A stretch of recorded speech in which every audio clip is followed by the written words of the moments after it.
ரொம்ப சிறப்பாக ஆர்கனைஸ் பண்ணியிருந்தாங்க. ரொம்ப மகிழ்ச்சி இதில் கலந்து கொண்டதுக்கு. தலைவர் ஹானஸ்ட்டாக பேசிட்டார். அவர் மனசில் உள்ளதை, மனசில் பட்டதை தைரியமாக பேசக்கூடிய ஒருத்தர்.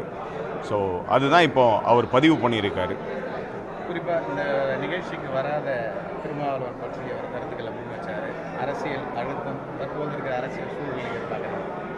அதுதான் அவர் சொன்னார். அவர் மனசு கண்டிப்பாக இங்கே இருக்கும். அவருக்கு என்ன மாதிரியான ப்ரெஷர் இருந்தாலும், என்ன மாதிரியான ஒரு சூழ்நிலையில் அவர் இருந்தாலும், அவருடைய மனசு ஃபுல்லாக இந்த ஃபங்க்ஷனில் தான் இருக்கும். இன்றைக்கி நாள் ஃபுல்லாக அவர் இதை பற்றி தான் யோசிச்சிருப்பார். எஸ்பெஷலி இந்த லாஸ்ட் 3 hours அவருக்கு இங்கே ட்ரேட் சென்டரில் அவருடைய ஃபுல் என்ன சொல்கிறது எல்லாமே இங்கே தான் வந்துல சுற்றிட்டு இருந்திருக்கும் அப்படின்ற மாதிரி சொல்லிட்டார். ஸோ 26 இருவரும் பயணிப்பாங்க நீங்கள் நினைக்கிறீங்களா? உங்களுடைய ஒப்பீனியன்? காலம்தான் பதில் சொல்லணும் அதுக்கு.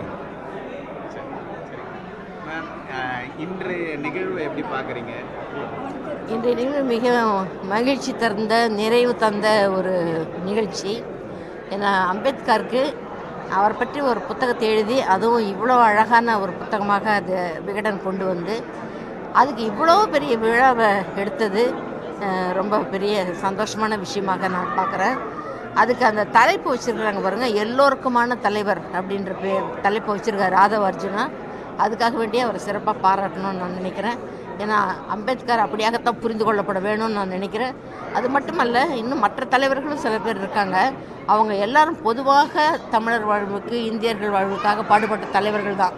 அவங்க ஏதோ ஒரு கம்யூனிட்டியில் பிறந்திருப்பாங்கன்றதுனால அந்த கம்யூனிட்டிக்கு மட்டுமே அவங்க சொந்தம் அப்படின்றது மாதிரியாக கொண்டு போகிற ஒரு போக்கம் இருக்குது. மற்ற தலைவர்களை பற்றியுமே அப்படி தான் இருக்குது.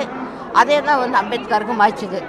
இந்த மற்றவங்களுக்கெல்லாம் தமிழ்நாடு சூழலில் நடக்குதுன்னா, அம்பேத்கருக்கு இந்திய சூழல்லையே அது நடந்துருச்சு. ஸோ அந்த இதிலிருந்து வெளியில் கொண்டு வரக்கூடிய ஒரு நல்ல முயற்சியாக இதை நான் பார்க்குறேன்.